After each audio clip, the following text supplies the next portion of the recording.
안녕하세요. 사연 읽어주는 남예입니다. 오늘도 와주셔서 감사드리며 오늘의 사연 시작하겠습니다. 안녕하세요. 저는 쓰레기 같은 전 남편을 깔끔하게 치운 30대 여성입니다. 남편과는 딱 결혼 정년기의 소개팅으로 만나 처음부터 결혼을 전제로 연애를 시작한 뒤 1년 만에 결혼했어요. 왜 그런 말이 있잖아요. 그놈이 그놈이라고요. 많은 남자를 만나본 건 아니지만 저 역시 그런 생각이 들었고 대단히 사랑해서 한 결혼은 아닙니다. 결혼 생각은 있고 때는 됐고 결혼 상대로도 이만하면 나쁘지 않고 그래서 하게 된 거예요. 이미 오랜 경험과 연륜이 있는 분들이 많으시겠지만 결혼은 그런 식으로 하는 게 아니더라고요.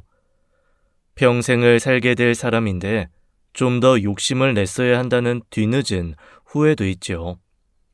한창 결혼식장을 알아보던 어느 날이었습니다. 5월 18일이면 좋겠는데? 결혼식? 그럼 좋지. 근데 그 날짜가 있을까? 한번 알아보자. 결혼식장보다는 날짜 위주로 찾아보는 게 좋을 것 같아. 남편이 특정 날짜를 고집하는 거예요. 처음에는 그날이 가장 적당한 날이라고 생각해서 원하는 줄 알았는데 그게 아니었습니다. 막말로 길바닥에서 결혼식을 올리게 되더라도 꼭 그 날짜여야만 했던 거예요. 제가 원했던 식장에 운 좋게 취소가 된 날짜가 나왔는데 남편이 바라던 날이 아니라는 이유로 반대를 한 것이죠. 어떻게 결혼식을 딱 원하는 날짜에 해? 적당한 식장 구하기도 힘든데. 여기 말고 내가 알아본 곳이면 그 날짜 될 거라니까. 거긴 교통편도 좋지 않고 주차장도 협소해서 오시는 분들한테 너무 민폐라니까. 게다가 거기 밥도 최악이래. 위생적으로 문제가 있고. 그런 곳이니까 그렇게 좋은 날씨에도 자리가 있는 거겠지. 슬기야, 결혼식장 거기서 거기야. 어차피 하객들 모셔놓고 잘 살겠습니다 하고 보여주기만 하면 되는 걸 굳이 더 비싼 돈 들여 할 필요는 없잖아. 비싼 돈 들여서 하자는 게 아니라 거기서 해야 할 이유가 오빠가 원하는 날짜라는 이유 말고는 없는 거잖아. 바쁜 사람들 불러놓고 욕먹을 일 있어? 원래 결혼 준비하면서 많이 싸운다지만 식장 문제부터 의견 조율이 안 되니 답답하더라고요. 저는 누가 봐도 합리적인 이유가 있었지만 남편은 그냥 그 날짜만을 고집하는 것이었어요. 그래서 왜 그렇게 그 날짜에 집착하는 거냐고 물었더니 우물쭈물 하다가 그러는 겁니다. 엄마가 점을 봤는데 그날에 해야 우리가 잘 산다잖아. 뭐? 점? 나도 원래 그런 거 안 믿는데 거기가 꽤 용한 곳이거든. 나 대학 가고 취업했을 때도 도움이 많이 됐고 그래서 괜히 찝찝해서 그 말을 듣게 돼. 아니, 그래도 그런 이유로. 남편의 말이 이해되지 않는 건 아니었어요. 개인적으로 점사나 사주 그런 걸 보진 않지만 어떤 면에선 무시하기 힘든 일이라고 생각은 하거든요. 저도 어지간하면 맞춰주고 싶었는데 도저히 그 날짜에 식장이 나지 않았습니다. 그렇다고 그 최악이라고 소문난 곳에 돈을 주고 결혼하고 싶지도 않았고요. 그렇게 제가 원했던 식장에서 운 좋게 난 날짜에 결혼식을 진행하려는데 이번엔 시어머니께 연락이 왔어요. 슬기야, 재원이가 그러는데 내가 말한 날짜에 결혼식이 힘들다고 했다면서? 내 어머니, 그날은 도저히 식장 잡기가 힘들어서요. 재원이 말로는 날짜가 되는 식장이 있는데 네가 싫다고 했다던데. 어머니, 거긴 돈 주고 하긴 너무 아까운 곳이에요. 오래된 곳이라 식장이 너무 노후화됐고 하객들 모시기에 주차장도 음식도 너무 별로고요. 내가 결혼식 숱하게 다녀봤는데 다 거기서 거기더라. 아무리 좋다는 곳 가도 주차장 자리 부족해서 난리고 음식도 내 입에 맞지 않어. 사람들이 뭐 음식 먹으러 오니? 참석해 자리 빛내주러 오는 거지. 너 그거 애써 참석해주는 사람들 속물 만드는 생각이야. 어머니, 하지만 나는 그날에 했으면 좋겠다. 평생 백년해로 한다는 좋은 날짜가 있는데 마음이 좀 그렇잖아. 백년해로 한다는 좋은 날짜가 있으면 사람들이 이혼을 왜 하겠어요? 가정법원은 할 일 없어 문 닫았게요. 하지만 며느리로서 시어머니 그냥 거스르기는 너무 어려웠고 결국 저는 어머니를 모시고 그 식장을 찾아갔죠. 식장 상담할 때 미리 뷔페 음식을 먹어볼 수 있는 서비스가 있거든요. 좁은 주차장과 노후화된 건물을 보고서도 이만하면 됐다던 어머님께서도 음식을 먹어보곤 말이 없으셨습니다. 본인도 많은 결혼식장에 가봤으니 보였을 거예요. 가짓수가 적은 건 둘째치고 그나마 있는 음식들은 뭐 하나 손이 가지 않는 음식들 뿐이었죠. 맛이 없는 건 말할 것도 없고요. 어머니, 괜찮으셨어요? 여기로 진행할까요? 최소한 손이 가게는 만들어야지. 그게 무슨, 참나. 고집 꺾기는 힘드시니 대놓고 말씀은 못 하시는데 이건 아니다 싶었는지 그렇게 궁시렁대기만 했습니다. 그 뒤로는 잠잠해져서 제가 알아봐둔 식장에서 결혼식을 진행할 수 있었고요. 그렇게 결혼식을 올린 뒤 신혼생활을 시작했는데 처음에는 정말 좋았어요. 가족이 아닌 남과 가족이 되어 산다는 게 참 설레고 신기한 감정이더라고요. 하지만 역시 결혼은 남자와 여자가 부부가 되는 단순한 과정이 아니었습니다. 시어머니는 제게 소위 말하는 며느리 도리를 요구하셨어요. 시대가 바뀌었다고 전혀 안 하겠다는 건 아니었어요. 하지만 시부모님의 요구는 제가 받아들이기엔 좀 지나치다 싶었습니다. 예, 너는 해도 너무하는 거 아니니? 네? 무슨 일이세요? 내가 너 어떻게 하나 보자 하고 지켜만 봤는데 아무래도 네가 뭘 모르는 것 같아서 이렇게 전화했다. 어떻게 결혼해 한 번을 아침 문안 인사를 안 하니? 아침 문안 인사요? 그래, 시대가 변했어도 할 일은 하는 거다. 같이 살았으면 일찍 일어나 몸단장하고 가장 먼저 어른들 간밤에 잘 주무셨냐 묻는 게 마땅히 며느리가 해야 할 일이었어. 시대가 변했으니 직접 찾아오는 건 힘들더라도 아침에 일어나서 안녕히 주무셨냐 전화 한 통 하는 게 그렇게 어려운 일이니? 아이, 근데요 어머니, 제가 아침 출근이 빨라서 아침엔 정신이 없어서요. 버스나 지하철에서 통화드리기도 좀 곤란하고요. 네가 아무리 일을 해도 며느리로서 해야 할 일에도 욕심을 내야지. 안에서 새는 바가지 바깥에서도 샌다고 그렇게 기분이 안 되는데 너 일은 제대로 하니? 무슨 쌍팔년도도 아니고 아침부터 전화하셔서 아침 문안 인사로 며느리 도리를 요구하니 얼마나 황당했겠어요. 그렇다고 제가 전화를 안 드리는 것도 아니고 주말에는 항상 연락을 드렸습니다. 그리고 각자의 가족은 최대한 각자가 챙기기로 남편과 미리 이야기도 됐었어요. 그래서 남편에게 그 이야기를 했더니 남편은 대수롭지 않게 그러더라고요. 아유, 그러면 5분이라도 더 먼저 일어나서 하면 되잖아. 뭐 어려운 일이라고. 그게 어려운 일이 아니야? 안 그래도 나는 출근 시간이 당신보다 더 빠른데? 매일 아침 5분만 하면서 30분을 뭉그적거리는 오빠가 할 말은 아니지. 슬기야, 그거 좀 해드리는 게 뭐 어려운 일이라고 그래. 두 분이서 적적하셔서 며느리 목소리 듣고 싶어 그러신 것 같은데. 결국 저도 그래 그까짓 거 5분 먼저 일어나지 뭐 하고 처음 며칠은 어머님께서 원하시는 대로 전화를 드렸습니다. 그런데 출근하는 사람 붙들고 전화를 30분째 놓지를 않는 겁니다. 제가 출근길이다 버스에 타서 전화를 하는 게 곤란하다 하는데도 포기하지 않으시고요. 하시는 말씀도 정말 시덥잖은 이야기였어요. 동네 지인 자식들 이야기, 홈쇼핑에서 산 불량 냄비 이야기 같은 것들이요. 평소에 얼마든지 가볍게 들어드릴 수 있는 일이지만 대중교통을 이용해 출근하는 며느리 배려는 하나도 없으시더라고요. 어머님이 전화를 끊지 않으려 해서 너무 곤란하다 남편에게 도와달라 했지만 남편은 매사에 그런 식이었습니다. 엄마가 딸이 없이 아들만 둘을 키워서 그래. 며느리 생기면 딸처럼 대화하면서 이런저런 수다 떨고 싶다고 하셨거든. 그럼 다른 때도 있잖아. 아침 대바람부터 출근하는 사람한테 그러시는 건 좀 아니지 않아? 적당히 맞춰두려 그냥. 정 힘들면 그냥 끊어버리면 되지. 그게 쉽냐고. 이건 오빠가 나서서 좀 말려줘야 하는 거 아니야? 엄마도 적당히 하고 마시겠지. 그게 뭐 그렇게 힘든 일이라고 그래?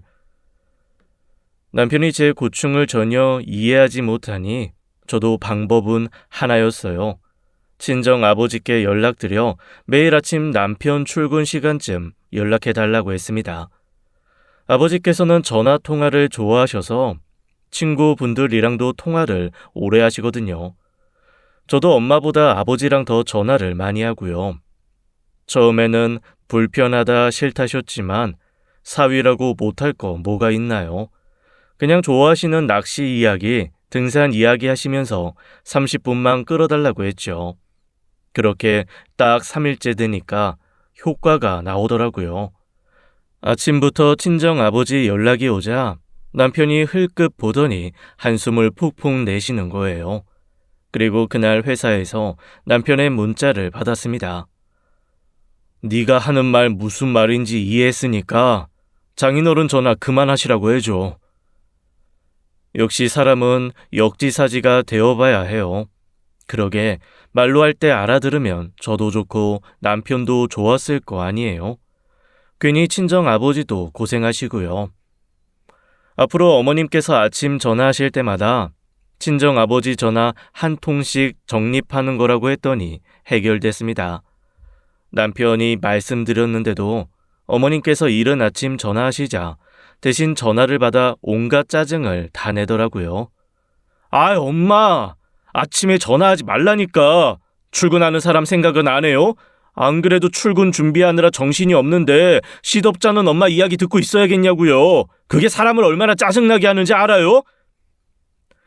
어쩐지 애둘러 제 친정 아버지께 하는 이야기 같았지만 모른 채 했습니다. 속은 시원했거든요. 그렇게 쉽게 끝날 일이면 제가 이야기를 꺼내지도 않았을 거예요. 어머님은 이제 하다 제가 일을 하는 것으로도 불만을 표하셨습니다. 자고로 집안은 여자가 지키고 있어야 가정이 잘 돌아간다나요? 저도 처음이야 좋은 말로 타이르듯 이해시키려고 노력했는데 사람이 누울 자리를 보고 다리를 뻗는다는 말이 딱 맞더라고요. 제가 살살 기듯이 이야기하니 할 말 못할 말 구분 못하시고 가르치려 드시기에 저도 똑같이 할 말은 하게 되었죠. 돈도 돈이지만 너도 집에서 살림하는 게 더 낫지 않니? 재원이가 벌어다 주는 돈으로만 살아도 충분할 텐데 걔가 적게 버는 건 아니잖아. 재원 오빠 적게 버는 건 아닌데 저도 적게 버는 게 아니라서요, 어머니. 저도 이 일하고 싶어서 대학 때부터 노력 많이 해서 들어간 회사고 그만큼 인정받아 보람도 있어요. 그래도 여자가 벌면 얼마나 벌겠어? 여자가 밖에서 인정받아 뭐하고? 원래 남자는 밖에서, 여자는 안에서 인정받는 거다. 그러니 밖에서 인정받는다고 해서 하나 좋을 게 없어. 그러지 말고 일 그만두고 살림부터 다시 배워라. 슬슬 애도 가져야 하잖아. 그럼 어머님께서 최소 200만 원만 주시면 생각해 볼게요. 뭐? 200? 그거보다 훨씬 많이 벌긴 하지만 적어도 그만큼은 받아야 저희도 여유 있게 매달 대출금 갚고 미래를 대비한 생활을 할 수가 있어서요. 적게 벌면 적게 버는 만큼 조율해서 쓰면 되지. 어떻게 너 시어머니한테 당당하게 돈을 달라고 할 수가 있어? 적게 벌어 적게 쓸 수 있으면 얼마나 좋겠어요. 하지만 명절에 생신, 어버이날, 양가 부모님들 앞으로 1년에 나가는 용돈만 해도 얼만데요. 제가 일 쉬게 돼서 그런 거 하나도 없어져도 괜찮으시겠어요? 너나 가르치니? 용돈 아쉬워할 거 아니면 그런 소리 말라 입 다물라 이거야? 내가 정말 기가 막혀서. 제가 오죽했으면 그렇게까지 이야기를 했겠나요? 매번 알맹이도 없는 전화하셔서 할 말 없으면 하시는 이야기가 제 일 깎아내리기 아니면 전업이나 해서 편하게 살라는 이야기인데요. 저도 저지만 남편도 제가 직장을 그만두는 것을 원하지 않았습니다. 처음부터 맞벌이가 되는 여자와 결혼하고 싶다고 했던 것도 남편이었어요. 좋은 직장에 소득도 높고 복지도 좋은 데다가 적성에도 맞는 일인데 왜 그만두나요? 남편이 아무리 잘 벌어도 그 월급만으로는 대출금에 적금, 각종 보험료의 생활비를 제하면 지금처럼 용돈 드릴 수도 없는데요. 원래도 좋은 건 아니었지만 제가 따박따박 할 말 다 하기 시작하자 고부관계가 더욱 안 좋아졌습니다. 시어머니가 남편에게 불만을 이야기했는지 저한테 그러더라고요. 주말에 엄마 모시고 가서 쇼핑이나 다녀오는 건 어때? 내가 카드 줄게. 갑자기 무슨 쇼핑? 엄마가 서운해 하셔서 그래. 주말에는 시간도 많을 텐데 어떻게 어디 모시고 가잔 소리 하나 없냐고. 내내 일하다 주말 이틀 쉬는 건데 그게 그렇게 서운하시대? 말했잖아. 우리 엄마 며느리 로망 있었다고. 며느리 생기면 같이 살림 이야기도 하고 낮에는 쇼핑도 가면서 수다 떨고 그러고 싶었는데 그게 안 되니까 속상하시겠지. 정말 어렵다. 대체 어느 장단에 맞춰야 하는 거야? 본인이 원하실 때마다 어쩔 땐 전통적인 며느리 노릇 바라시고 또 어쩔 땐 딸처럼 굴길 바라시잖아. 그리고 어머님이랑 쇼핑 가면 그냥 뭐 신나게 돈이나 쓰고 오는 줄 알아? 물건 하나 사는데도 은근히 훈수 두시면서 돈은 그렇게 쓰는 거 아니다 하시는데 기분이 좋겠냐고. 그냥 적당히 기분만 맞춰드리고 오면 되잖아. 상철이래는 와이프랑 시부모랑 사이가 너무 좋아 탈이라는데 너는 왜 그러냐? 미연 씨는 시어머니께서 엄청 개방적이고 열린 분이시잖아. 그 집도 아침 문화는 인사 타령에 여자가 무슨 바깥 일을 하냐고 타박하셨으면 그렇게 지낼 수 있었을까? 너는 왜? 됐어. 그럼 나도 시댁에 가서 어머님 아버님께 효도하러 갈 테니까 당신도 그럼 그날은 우리 집에 가서 우리 엄마 아빠 모시고 식사라도 하고 와. 내가 어떻게 혼자서 장인 장모님을 모시고 식사를 해? 나는 하는데 오빠는 왜 못해? 야, 너는 며느리고, 너는 어떻게 그렇게 다 똑같이 하려고만 드냐? 이게 결혼 생활이야? 적당히 양보도 하고 배려도 해야 결혼 생활이지. 그래서 오빠는 뭘 배려하고 뭘 양보했어? 뭐? 오빠가 말하는 결혼 생활을 오빠도 안 지키고 있으면서 왜 나한테만 그러냐고. 배려도 양보도 나만 하라는 거잖아. 내가 또 언제 나만? 그렇게 효도가 중요한 사람이면 전업주부 하면서 어머님 비위 맞춰줄 사람이랑 결혼하지 뭐하러 나랑 결혼했어? 내가 무슨 원더우먼이야?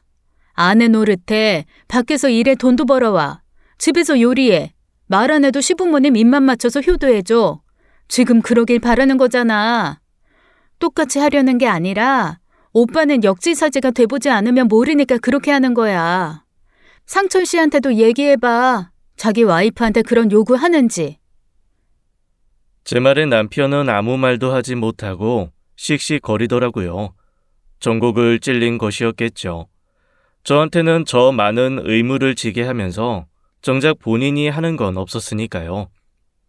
맞벌이 하면서도 할 줄 아는 게 라면 끓이는 것뿐이라고 해서 밥상 차리는 건 제가 담당하는데 그것도 좀 많이 양보하는 거로 생각해요. 결국 저희 부모님 모시고 데이트하고 싶지 않았던 남편은 제게 더는 그런 요구를 하지 않았고 그 문제는 잠시 일단락 되는 것 같았습니다. 그런데 제가 임신을 하게 되면서 다시 문제가 불거졌어요. 시댁에서는 제가 일을 그만두길 바랬거든요. 너는 임신도 한 애가 왜 그렇게 일 욕심이 그렇게 많니? 애 생각해서 좀 쉬어야 하는 거 아니야? 애 엄마가 자기 욕심 버리고 애부터 생각해야지. 회사 육아 복지 제도가 잘 돼 있어서 할 수 있을 만큼 하다가 출산 휴가 쓸 생각이에요. 임신했다고 집에만 있는 거 별로 좋아하지도 않고요. 사람마다 다 다른 거잖아요. 그렇게 네 욕심 챙기다 애 잘못되면 어떡하려고? 저 그렇게 욕심내는 거 아니에요, 어머니. 하다가 몸에 무리 가는 것 같으면 바로 쉴 거고요. 저 일한다고 나쁜 엄마로 몰아가시는 거 좀 불편하네요. 내가 언제 나쁜 엄마로 몰아갔다는 거야? 내가 먼저 애를 낳아봤고 그렇게 살아봤으니까 하는 얘기 아니야. 저 생각하셔서 하는 말씀이면 감사하지만 마음만 받을게요. 주변에서도 일하면서 애 낳은 사람들도 많고요. 아이가 생겼다고 바로 일 그만둘 정도로 아직은 여유 있는 상황도 아니에요. 그 정도 겪어보니 어머니께서 그런 말씀을 하시는 것도 저를 위해 하시는 말이 아니라는 생각이 들더라고요. 그렇게 일을 그만두면 또 임신했다고 집에만 있으면 안 된다고 이 핑계 저 핑계 대시며 부르시겠죠. 운이 좋게도 우리 아들이 효자였는지 거의 산딸이 될 때까지도 큰 무리 없이 잘 버텨주었습니다. 주변에서도 임신한 사람 체력이 보통이 아니라고 혀를 내두를 지경이었으니까요. 그렇게 순조롭게 출산을 앞두고 있었는데 출산 후 회사 복직 문제로 의견이 갈렸습니다. 처음엔 친정 엄마가 아이를 봐주시기로 했었는데 갑자기 건강이 안 좋아지셔서 다른 대안이 필요했어요. 그래서 저는 믿을 만한 베이비시터를 고용하자는 입장이었는데 남편은 남의 손에 애를 맡기고 싶지 않다고 했죠. 저도 마음이 놓이지 않지만 그렇다고 일을 그만두고 싶지는 않아 고민이 많았습니다. 그때 시어머니가 나선 거예요. 벌써부터 남의 손으로 애 키울 생각하고 너 그러는 거 아니다. 그러지 말고 내가 봐주마. 어머니 무릎 안 좋으시다고 산책 나가는 것도 힘들어 하시면서 어떻게 애를 보세요. 아무리 그래도 내가 내 손주 볼 힘이 없겠니? 나는 내 손주 남의 손에는 못 키운다. 그러니 그렇게 알고 일하고 싶으면 나한테 맡겨라. 너도 네 고집 부릴 거면 포기하는 게 있어야 할 거 아니야. 그때는 저도 할 말이 없었습니다. 일을 앞세워 하는 게 욕심이라고 생각하진 않았는데 그때만큼은 일을 그만둬야 하나 고민했으니까요.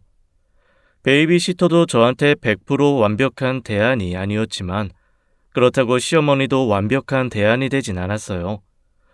아이를 어떻게 보시는지 그건 잘 모르지만 평소 어머님이 하시는 것만 봐도 저랑 육아 문제로 갈등이 생길 게 뻔했거든요. 하지만 뚜렷한 대안은 없었고 결국 어머님께 아이를 맡기기로 하게 된 것이죠. 무엇보다도 남편이 가장 원한 일이기도 했고요. 역시나 예상은 했지만 갈등은 상상을 초월하는 일이었습니다. 이런 일로도 싸우게 된다고 할 정도로 어머님과 저는 맞는 게 없었어요. 특히 신생아를 키우는 만큼 위생 문제에 민감할 수밖에 없는데 어머님은 저를 이해하지 못하셨죠. 어머니, 오자마자 손부터 씻어주세요. 아이 키울 땐 손을 자주 씻으셔야 하는데 오자마자 바로 아이 만지는 건 좀 삼가셨으면 좋겠어요. 애는 너보다 내가 더 많이 키워봤다. 그렇게 유난 떨어 키운 애들 치고 건강하게 크는 거 못 봤어. 이것저것 만진 손을 씻지도 않고 아이를 만지는 일은 비교적 가벼운 일이었어요. 아이 쪽쪽이를 본인 입에 물어보시고는 그대로 아이에게 물리려고 해서 제가 기겁하는 바람에 어머님 기분 상하게 했다고 난리 난 적도 있었죠. 제가 수유할 때 빤히 쳐다보고 있는 것도 불편했지만 할머니 것도 먹어보라고 본인 젖을 물리려고 하는 것 때문에도 많이 싸웠습니다. 진짜 어머님 하지 말라고 하시는데 하루 이틀도 아니고 왜 맨날 그러시는지 모르겠어. 그냥 장난으로 그러시는 거지. 장난도 정도가 있지. 애엄마가 싫다고 하면 안 하셔야 되는 거 아니야? 그리고 아무리 부모 자식 간이라고 해도 그렇지. 아들 앞에서 그렇게 가슴 드러내놓고 장난치시는 게 말이 돼? 남들한테 창피해서 말도 못 꺼낼 일이야. 그렇다고 말을 왜 그렇게까지 하냐? 애가 예뻐서 하시는 일인데. 애가 예뻐서 하시는 일이면 뭐 다 된다는 거야?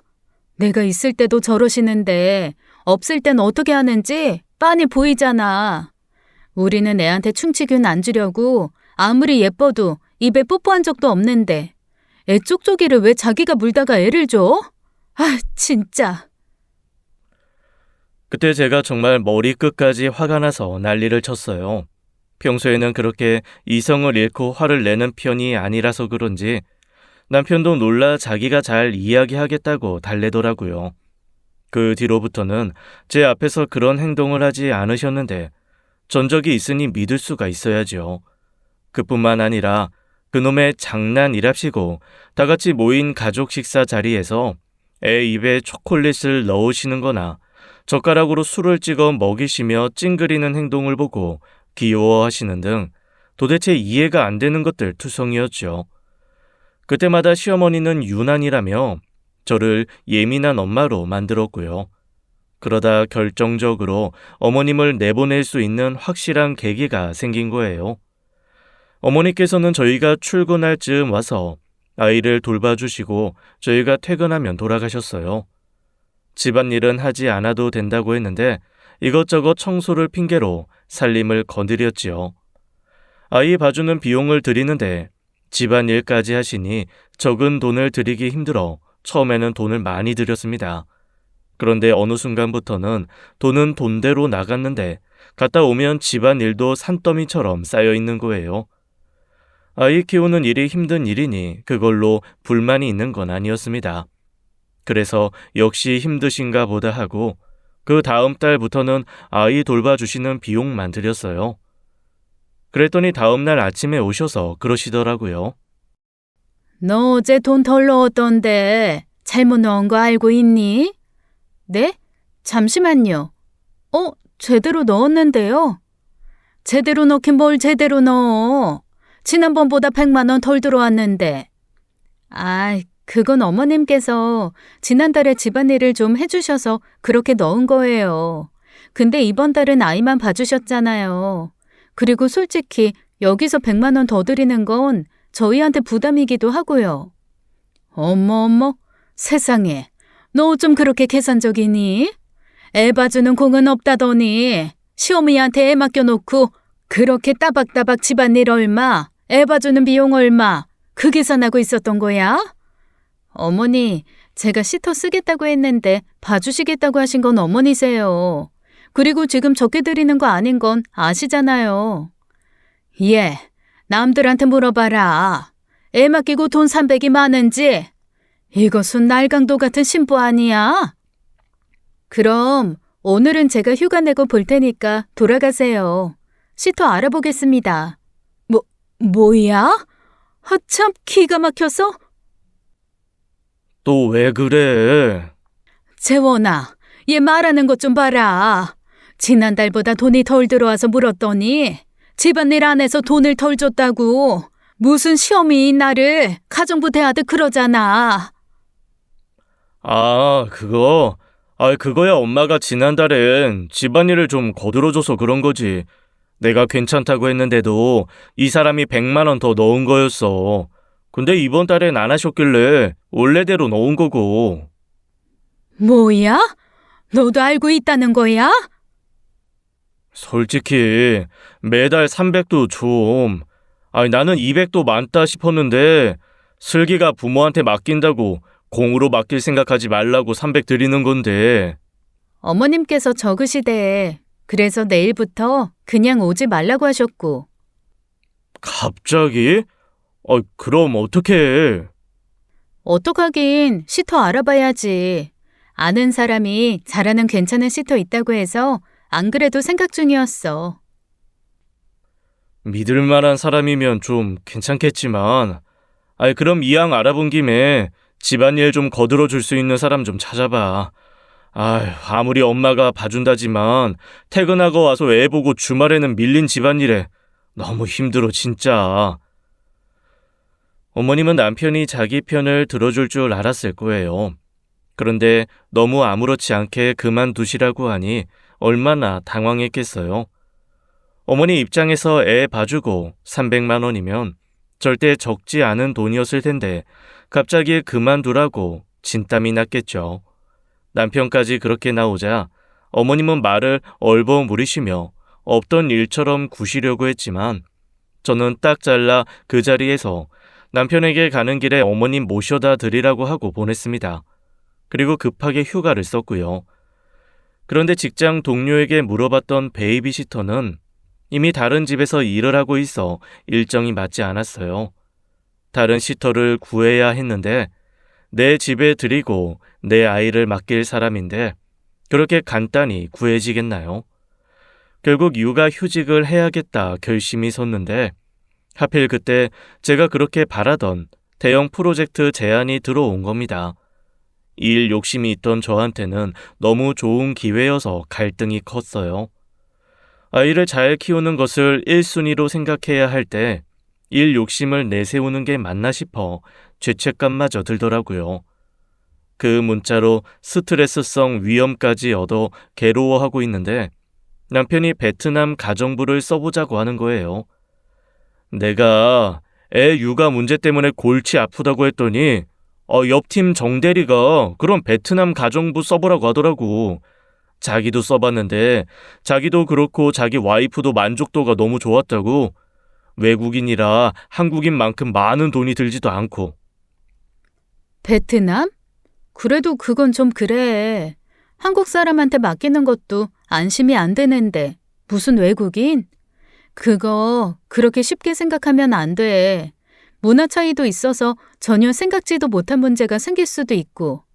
그리고 외국인 시터 쓰면 쓰는 언어도 달라서 애가 한국말보다 시터 모국어를 먼저 배운대. 에이, 그럼 한국어 잘하는 시터를 구하면 되지. 시터만 해주는 게 아니라 집안일도 해준다잖아. 거기다 가격도 훨씬 저렴한데 안 쓸 이유가 있어? 나는 좀 그래. 어머님한테 애 맡겨보니까 가족한테 맡기는 일도 그렇게 힘든 일인데 남한테 어떻게 맡기나 싶고. 그냥 육아 휴직을 하는 게 낫겠다 싶어. 슬기 너 그 프로젝트 진짜 하고 싶어 했잖아. 이번 기회 아니면 다시는 그런 기회 없을 텐데 괜찮겠어?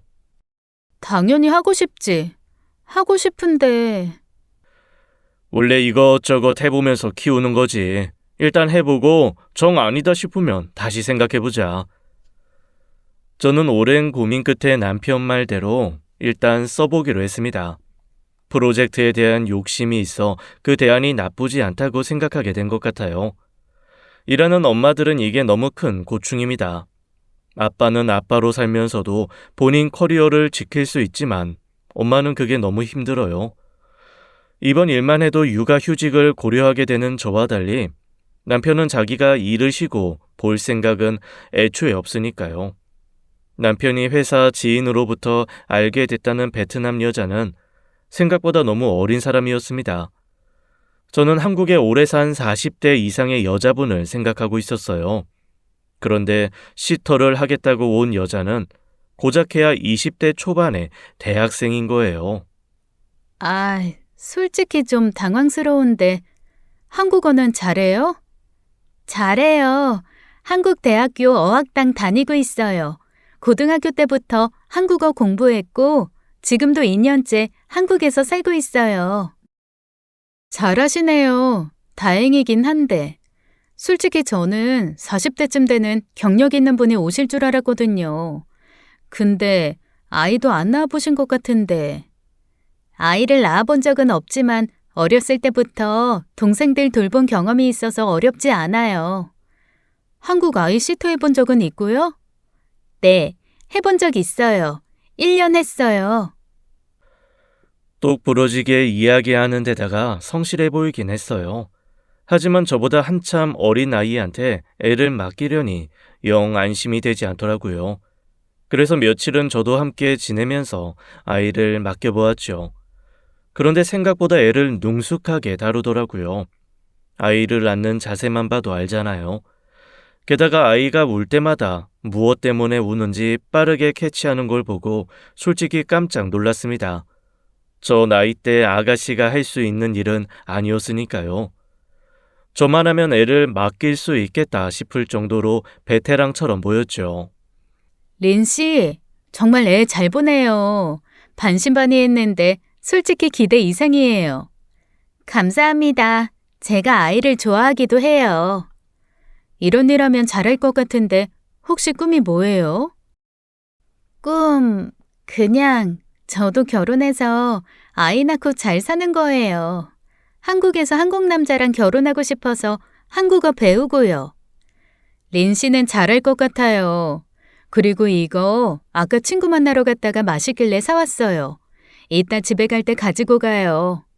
아, 감사합니다. 비싼 케이크 같은데. 돈 받고 하는 일이라 이런 거 받는 거 부담스러울 수도 있겠지만 솔직히 린 씨가 우리 애 너무 잘 봐주니까 고마워서 뭐라도 해주고 싶더라고요. 부담 갖지 말고 먹어요. 그리고 우리 애 잘 부탁할게요. 그럼 저한테 하준이 맡겨주시는 거예요? 네, 린 씨 정도면 제가 아이 맡기고 회사 갈 수 있을 것 같아요. 그리고 아이 맡기는 입장이다 보니 아무래도 불안함은 있어서 저기 거실에 홈 CCTV 있어요. 그건 좀 이해해줬으면 좋겠네요. 괜찮아요. 아이 키우는 집에는 다들 있는 거라고 했어요. 감사합니다. 공부하느라 바쁠 텐데 한국에서의 생활비를 위해서는 아르바이트가 필수라고 하더라고요. 지금은 일단 생활비를 벌어 공부하려고 공부를 쉬는 중이라고 했고요. 집에도 얼마간 돈을 붙여야 해서 이래저래 돈이 필요한데 좋은 기회 주셔서 감사하다 연신 고개를 숙였습니다. 어린 친구다 보니 괜히 동생 같고 기특하기도 해서 이것저것 많이 챙겨주면서 아이를 맡겼어요. 시어머니에게 아이를 맡겼을 때와 달리 한 번도 육아 문제로 부딪히는 일도 없었고요. 애를 맡길 때 가까운 가족한테 맡기는 게 제일 좋은 줄 알았는데 사실 그게 장단점이 있었습니다. 가족은 괜히 서운한 마음에 더 많은 것을 요구하게 될 수도 있고 시어머니처럼 돈을 받고 아이를 봐주시면서도 일이라는 생각을 하지 못하고 본인 고집대로 육아하게 되잖아요. 그런데 남한테 맡기니 제가 해달라는 대로 아이를 돌봐주니 돈 아깝다는 생각도 들지 않고 너무 만족스러웠습니다. 외국인 시터를 쓴다는 말에 친정 엄마도 탐탁찮게 여겼었는데 저희 집에 와서 몇 번 만나보더니 괜찮은 아이 같다더라고요. 딱 하나 걸리는 게 있다면 시터 비용이었습니다. 시터 비용은 남편이 알아서 하기로 했는데 외국인이라 적게 줘도 상관없다는 말이 걸리더라고요. 외국인이든 한국인이든 우리나라에서 일을 하면 급여도 우리나라 법을 따라줘야 하잖아요. 그래서 남편에게 좀 더 주는 게 맞는 것 같다고 하니 남편은 자기 동료도 베트남 시터에 그렇게 줬으니 괜찮다는 거예요. 그래도 그건 아닌 것 같아 급여를 주는 날 제가 따로 얼마를 더 챙겨줬습니다. 이게 뭐예요? 내가 좀 더 넣었어요. 아무리 생각해도 남편이 말한 금액은 너무 적지 싶어서. 네? 아니에요. 이미 월급은 충분히 받았어요. 알아요. 근데 그 사람이 말한 금액은 아무리 생각해도 내가 납득이 안 되니까. 린 씨 덕분에 나도 그 사람도 마음 편하게 회사 다닐 수 있어서 이래저래 너무 고마워요. 그리고 설거지나 애 빨래 같은 건 안 해도 되니까 아이 잘 때는 린 씨도 좀 쉬어요. 감사합니다. 이렇게 따로 챙겨주실 줄은 몰랐어요.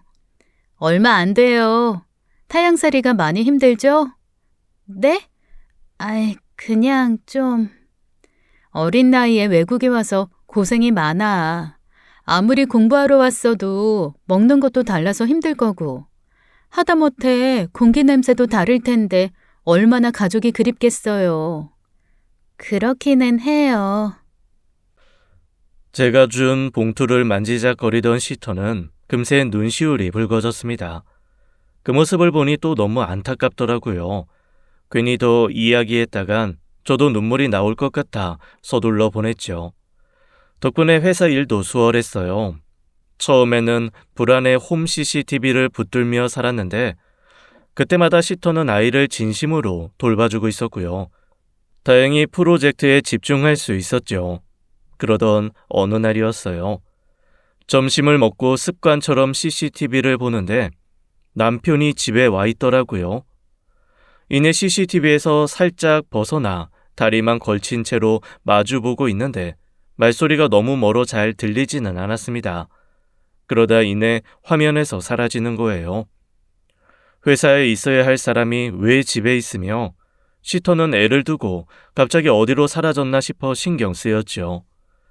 하지만 점심시간이 끝나면서 회의가 시작되었고 결국 바로 묻지도 못했어요. 내내 신경 쓰여 집에 가자마자 남편에게 물었습니다. 아까 집에 왔었어? 어? 집에? 홈 CCTV 보니까 당신 와 있던데? 그 놓고 간 게 있어서 회사에서 쓰는 외장하드. 그래? 근데 시터랑 무슨 얘기하는 것 같던데. 내가? 별말 안 했는데. 마주보고 서서 한참 얘기하는 것 같던데? 그리고 둘이 사라지고. 글쎄, 하준이가 너무 덥게 입고 있어서 한마디 좀 한 거 말고는 없어. 그리고 나는 바로 안방에 들어갔고 걔는 뭐 어디 화장실 갔나 보지. 몰라. 기억도 잘 안 나. 남편은 기억도 잘 안 나는 일이라며 대수롭지 않게 대답했어요. 그때까지는 저도 대수롭지 않게 생각했고요. 그렇게 시간이 흘러 대형 프로젝트가 성공적으로 마무리되었습니다. 기다렸던 프로젝트였던 만큼 후회 없이 모든 능력을 쏟아부은 일이었어요. 그만큼 성과가 잘 나와서 기뻤는데 황당하게도 그 공을 전부 제 사수가 가로챈 겁니다. 회사에서는 비일비재한 일이었지만 그 프로젝트만큼은 제 이름을 걸고 한 만큼 성공이든 실패든 그 책임은 다 제거하고 싶었죠. 하지만 그 일로 사수가 승진 명단에 올랐을 때 제 기분은 정말 말도 못할 만큼 허탈했습니다. 저는 그 일에 사활을 걸었지만 그 사수는 그저 이름만 걸쳐 놓았을 뿐이었거든요. 아무리 열심히 해도 인정받지 못하는 것만큼 사람 힘 빠지는 일이 없어요. 오랜 회사 생활에서 그만큼 마음이 상한 일은 처음이었고 결국 휴가를 내고 집에 머물렀습니다. 푹 쉬고 싶어 낸 휴가인 만큼 시터도 그대로 불렀고요. 시터에게는 몸이 좋지 않아 쉬게 됐다고 하며 종일 소파에 기대 앉아 아이 노는 걸 구경했어요. 아이는 이제 조금씩 첫발을 떼고 걷기 시작했는데 문득 제가 그 순간을 놓쳤던 일이 떠올랐습니다. 앞으로 일에 매달려 있으면서 얼마나 많은 아들의 첫 번째 순간을 놓치게 될지 생각하니 마음이 무거웠지요. 그래서 저녁에 남편과 그 문제를 상의했어요. 우리 하준이 잘 키워보겠다고 하는 일인데 하준이한테 너무 부모가 없는 것 같아. 무슨 저녁에 와서 잠들 때까지 잘 놀아주고 보고 있잖아. 게다가 주말에도 온통 하준이 애한테만 매달려 있는데 뭐. 주말 부모도 아니고 나는 그게 최선이 아닌 것 같아서 그래. 애한테도 미안하고. 당신은 그런 마음 안 들어? 우리 둘 다 하준이 첫걸음만 한 것도 놓쳤잖아. 앞으로 이렇게 살면서 애 크는 것도 제대로 못 보겠다 싶어서 마음이 안 좋아. 각자의 상황에 따라 최선을 다하면 되는 거지. 네가 이번 일 때문에 마음이 지쳐서 그래. 이참에 육아휴직 내고 일 좀 쉬면 어때? 안 그래도 그럴까 싶어서 그 이야기 하고 싶었어. 근데 린씨, 우리 하준이 친이모처럼 잘 봐주잖아. 린씨 사정도 있고 갑자기 그만두라고 하기가 좀 미안해. 시터는 그냥 그대로 쓰면 되잖아. 그냥 쓰자고? 물론 하준이 보려고 쉬는 거긴 하지만 당신도 너무 육아에만 매달려 살다 보면 힘들 거 아냐. 하준이 보는 것도 집안일도 쉬엄쉬엄 하려면 시터가 필요하지 않겠어? 나 일 쉬면 시터 비용은 어떻게 감당하려고. 돈 모아둔 거 있잖아. 이럴 때 쓰려고 모은 거 아니야? 너무 복잡하게 생각하지 마. 그리고 슬기 네 성격에 쉬다가 한 달도 안 돼 다시 출근하고 싶다고 할 수도 있잖아. 그때 린 씨가 다른 데 취직이라도 해버리면 이만큼 우리 하준이 잘 봐줄 사람 바로 또 구할 수 있겠어? 그것도 그렇지만. 남편의 말도 일리가 있었어요. 사람 일이 어떻게 될지 모르니 섣불리 선택할 수가 없었죠. 고민이 돼서 말을 고르고 있는데 남편이 불쑥 그러는 겁니다. 그리고 너무 아까워. 저 돈으로 애도 봐주고 집안일도 거들어주는 게 어디야? 가성비 끝내주는 거지.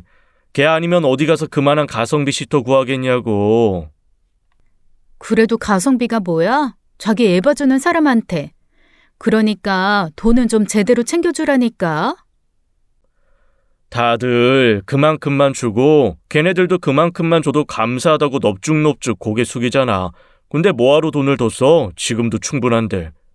당신 전부터 은근히 베트남 사람이라고 차별하는 거 알아? 그것도 비하야.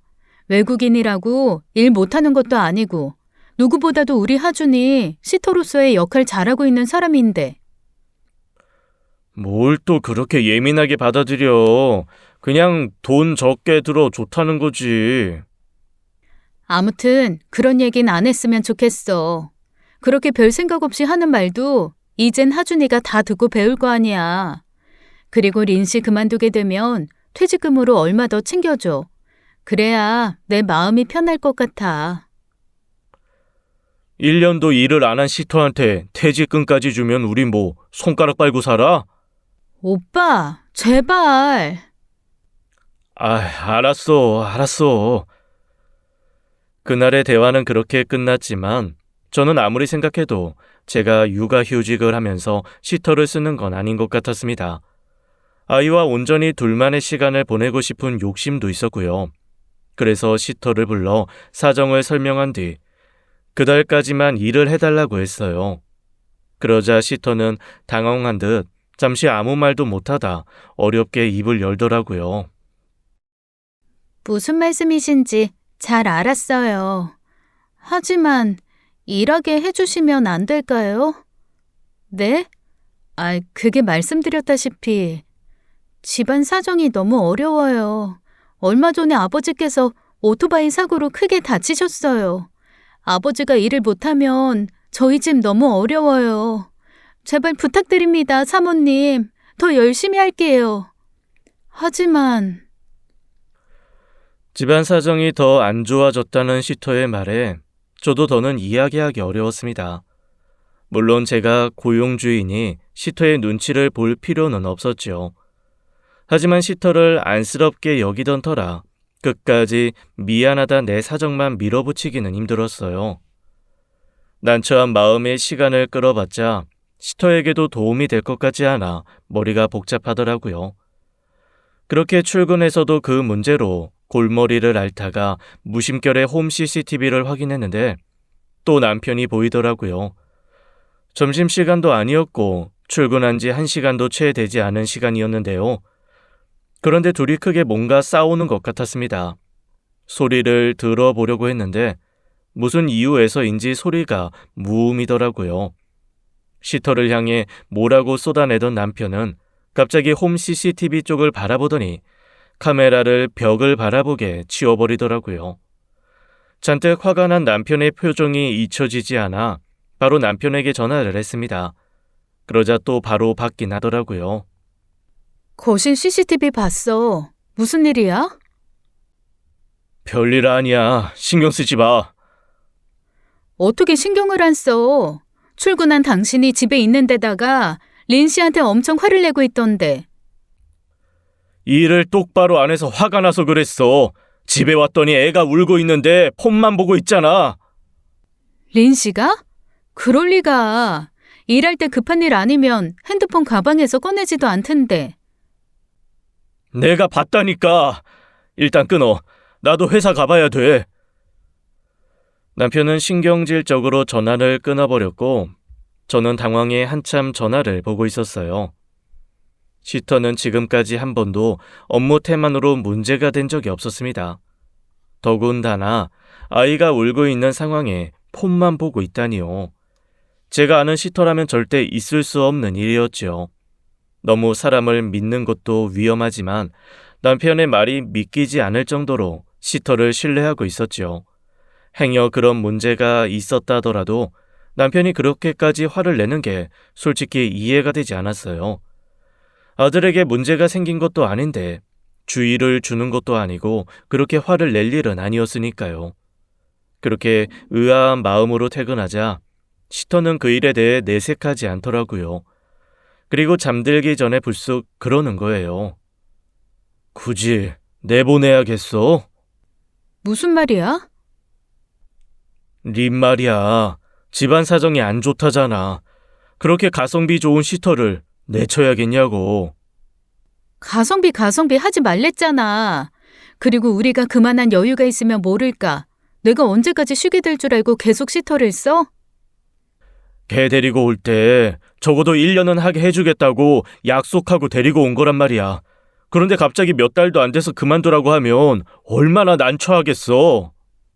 알아. 아는데 이렇게 될 줄 몰랐잖아. 나라고 회사 쉬고 싶었겠어? 그럼 그냥 다니는 건 어때? 뭐? 그냥 다니라고? 언제는 쉬라며. 근데 생각해보니까 너무 섣불리 선택한 거 아닌가 싶어서. 당신 누구보다 일 욕심 많은 사람인데 회사에서 그런 일 한 번 있었다고 쉰다는 게 좀 그렇잖아. 당신 스스로는 받아들일 수 있겠어? 받아들이고 말고가 어딨어? 결심이 섰으니까 쉬겠다는 건데. 언제는 이제 쉴 때도 됐다면서 쉬라더니? 왜 갑자기 못 쉬게 하는 거야? 설마 시터 내보내게 돼서 그러는 거야? 무슨 말이야. 이래저래 답이 안 나오니까 그렇지. 몰라. 머리 아프니까 말 시키지 마. 그리고는 돌아 누워버렸죠. 얼마나 황당하고 기가 막혔겠어요. 언제는 제발 좀 쉬라더니 시터를 내보내게 됐다는 이유로 다시 일을 하라니요. 그렇게 나오니 불쑥 자꾸 이상한 생각이 드는 겁니다. 남편이 그 시터를 계속 집에 두고 싶어 한다는 생각이요. 회사에 있어야 할 시간에 말도 없이 집에 갔던 거 하며 생각해보면 이상했어요. 그렇게 다음 날이 되어 출근했는데 불안한 마음에 다시 홈캠을 열어보니 이번엔 아예 꺼져 있었습니다. 그래서 남편에게 전화했는데 이번엔 받지도 않더라고요. 시터도 전화를 받질 않고요. 갑자기 불안이 걷잡을 수 없이 커져서 당장 집에 가봐야 하고 있던 차 갑자기 문자 메시지가 왔어요. 시터에게서 온 것이었죠. 사모님, 빨리 집으로 와주세요. 저는 그 문자 메시지를 받자마자 너무 놀라 급하게 반차를 쓰고 택시 타고 집으로 갔습니다. 그리고 집에 들어가자마자 얼어붙고 말았어요. 아들은 거실에서 목이 찢어져라 울고 있는데 시터는 보이지 않았죠. 어디 있나 싶던 순간 안방에서 이상한 소리가 나는 거예요. 그때부터 온몸이 얼마나 주체 없이 떨리던지 안방 문을 여는 게 너무 두려웠습니다. 하지만 문틈에서 새어나오는 낯뜨거운 신음소리에 비명소리라도 나올세라 입술을 질끈 깨물며 문을 열었죠. 그런데 세상에 그 방에서 내가 가장 믿고 있었던 두 사람이 뒤엉켜 있는 거예요. 너무 놀라 그야말로 세상이 멈춘 것 같은 기분이었습니다. 남편은 제가 선 방문을 등지고 있었고 시터는 누워서 저를 발견할 수 있는 위치였어요. 한창 무르익은 분위기 속에서 시터가 저를 슬쩍슬쩍 쳐다보더라고요. 너무 혼란스러웠습니다. 대체 이게 뭘까 하고 머리가 안 돌아갔죠. 그 순간 증거를 남겨야 하는 생각이 들었습니다. 그래서 휴대전화를 꺼내 조심스레 동영상을 촬영하기 시작했어요. 제가 휴대전화를 들고 있는 걸 알면서도 시터는 남편이 움직이지 못하도록 끌어안고 앉아 그러는 겁니다. 이거 완전 사기야. 당신만 믿으면 계속 이 집에서 가사 도우미로 살 수 있다며. 그랬지. 돈도 벌고 당신이랑 연애도 할 수 있는 방법이라더니 이제 와서 나가라는 건 뭐야? 어쩔 수 없잖아. 와이프가 안 된다는데. 두 남녀는 끈적한 신음이 뒤섞인 목소리로 대화를 나누었습니다. 전 그 대화를 통해 그제야 남편이 다른 목적을 가지고 데려온 여자라는 걸 알아챈 거예요. 그러니까 동료를 통해 소개받았다는 말은 거짓말이었던 거죠. 터질 것 같은 심장을 부여잡고 간신히 증거 확보에 성공한 저는 조용히 밖으로 나왔습니다. 여전히 아들은 울고 있었는데 어쩔 수 없이 그마저도 외면해야 했어요. 제가 현관문을 닫고 나서자 그제야 아들의 울음소리가 잦아들었죠. 아무래도 시터가 나와서 달랜 것 같았고요. 저는 집 근처 카페에서 한참 시간을 보내고 있었습니다. 그러자 시터에게서 다시 문자 메시지가 오더라고요. 남편분 나갔어요. 저는 그 길로 다시 집으로 돌아갔지요. 제 집인데 어찌나 가기 싫던지 발이 너무 무거웠습니다. 그렇게 집에 오자 아들은 잠들어 있었고 시터는 소파에 앉아 있더라고요. 제가 들어오니 갑자기 바닥에 무릎을 꿇었죠. 죄송합니다. 어떻게 된 일인지 내가 이해할 수 있게 제대로 설명해야 할 거예요. 전부 말씀드릴게요. 전부요. 그렇게 시작된 여자의 이야기에 저는 눈을 질끈 감았습니다. 시터를 고용해 집에 들이기까지 그동안 전혀 상상할 수 없었던 전말이 있었던 거예요. 알고 보니 여자는 우연히 남편 회사에서 통역 알바를 하다 만난 사이였습니다. 그때까지만 해도 대학에 다니고 있었는데 학비와 생활비가 모자라 돌아가야 하는 상황이었대요. 몇 번 일을 같이 하다 처음 모텔에 간 날 그 이야기를 했더니 남편이 시터로 들어오라고 했답니다. 애를 봐주면 그 대가로 돈을 주겠다고요. 그리고 자기 집으로 드나들 수 있게 되면 자기와 더 자주 만나 즐길 수 있지 않냐는 말도 덧붙여서요. 해서는 안 될 짓이라는 거 알아요. 근데 너무 힘들었어요. 집안 사정도 힘들고 학교를 그만두고 고향으로 가야 한다는 현실도 너무 힘들어서 그랬습니다. 그래서 이 집에 들어와서 내가 없는 동안 둘이 그랬겠네요? 죄송합니다. 죄송합니다. 하지만 하준이 돌보는 일만큼은 진심을 다했어요. 사모님께 죄송한 만큼 정말 최선을 다해서 일했습니다. 근데 이 사실을 나한테 밝히는 이유가 뭐예요? 굳이 그런 쇼까지 하면서. 처음엔 죄책감이 들었었어요. 그래서 몇 번이나 관계를 거부했고요.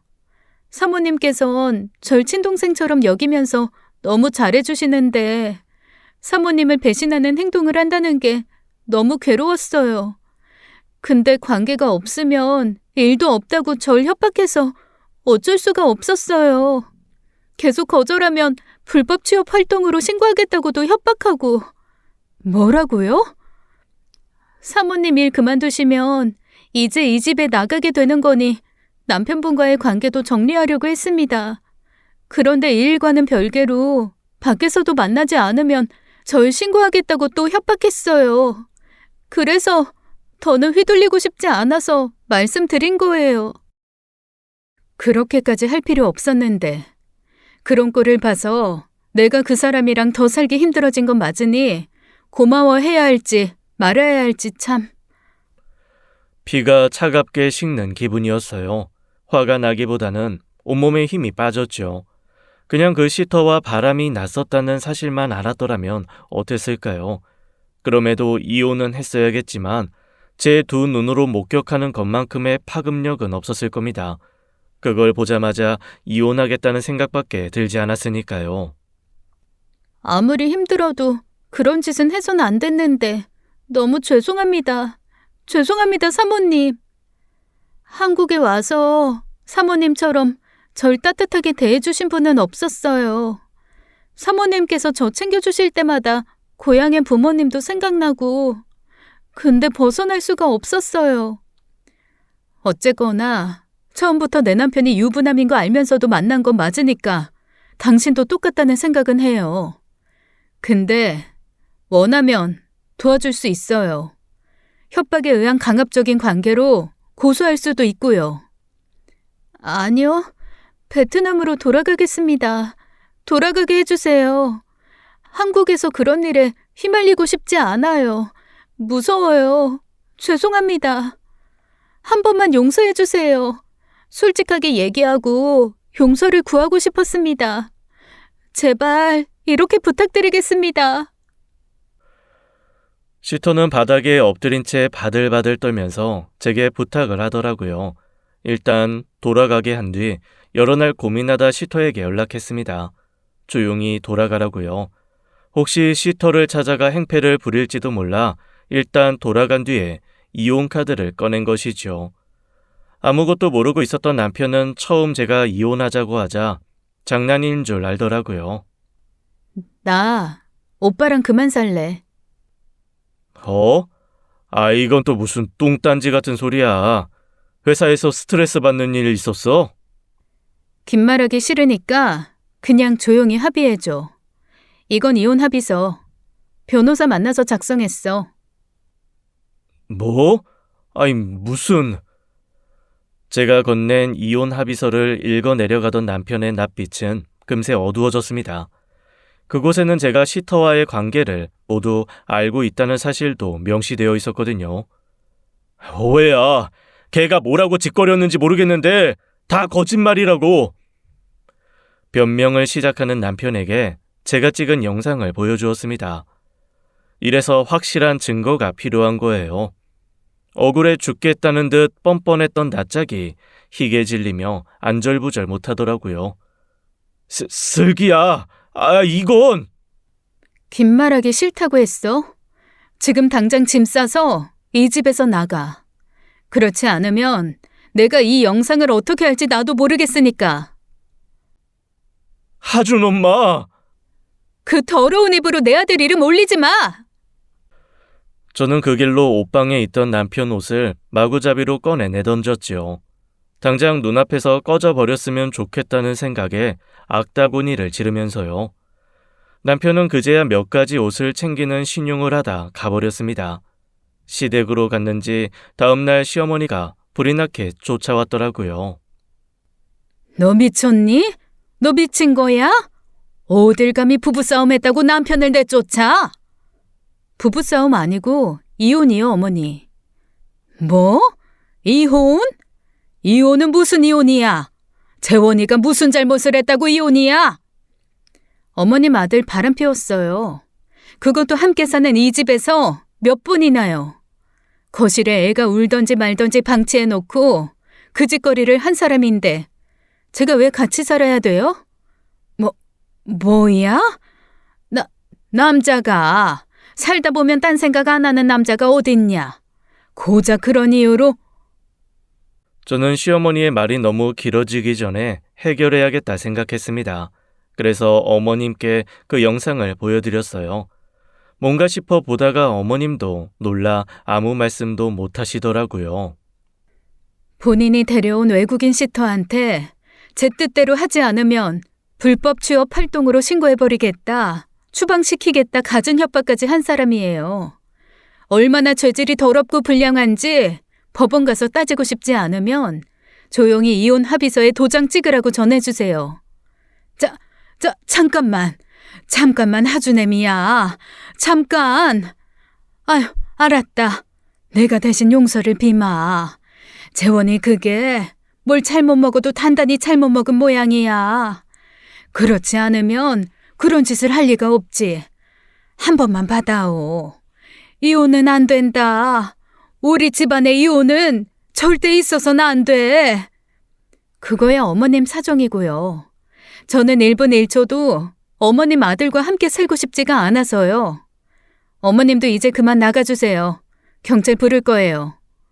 얘 슬기야, 그러지 말고 다시 한번 생각해다오. 응?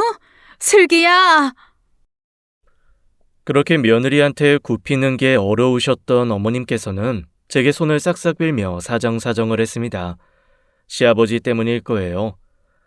아버님의 아버님, 그러니까 시할아버님께서 바람으로 이혼하셨다더라고요.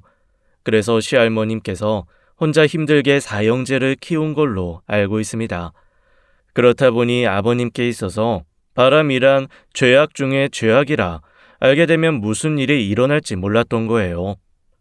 남편에게는 기한 내에 도장을 찍어주지 않으면 시아버지께 영상을 보내겠다 했고 결국 남편은 울며 도장을 찍었습니다. 의도하지 않은 거라면 거짓말이라지만 남편 회사 동료 와이프를 만나 이야기를 한 덕분에 보기 좋게 회사에서도 소문이 퍼진 모양이었어요.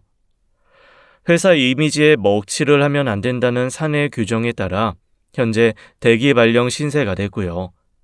그야말로 한여름 폭풍 같은 시간이 지나간 뒤라 아직도 어안이 벙벙합니다.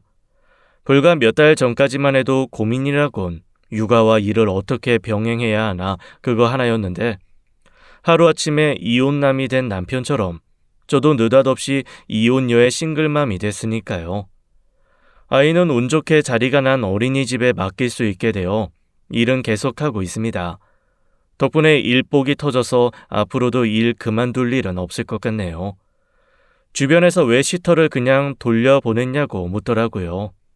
그냥 마음이 그랬어요. 그 시터가 솔직하게 털어놓은 덕분에 결단을 내릴 수 있었던 것이니까요. 마음이 찢어지게 아팠지만 친절하게 증거를 준비해준 덕분에 요긴하게 써먹기도 했고요. 양육권 합의를 할 때 면접 교섭권도 빼앗았어요. 앞으로도 아들은 만나게 해줄 생각이 없습니다. 고작 그걸로 벌을 다 받았다고 생각하지 않길 바랄 뿐이에요. 컴컴한 암흑 구덩이 같은 미래가 지나가길 제가 간절히 원하고 있으니까요. 지금까지 사연 읽어주는 남녀였습니다. 끝까지 함께 해주신 여러분 감사드리며 저희는 다음 사연으로 돌아올게요. 감사합니다.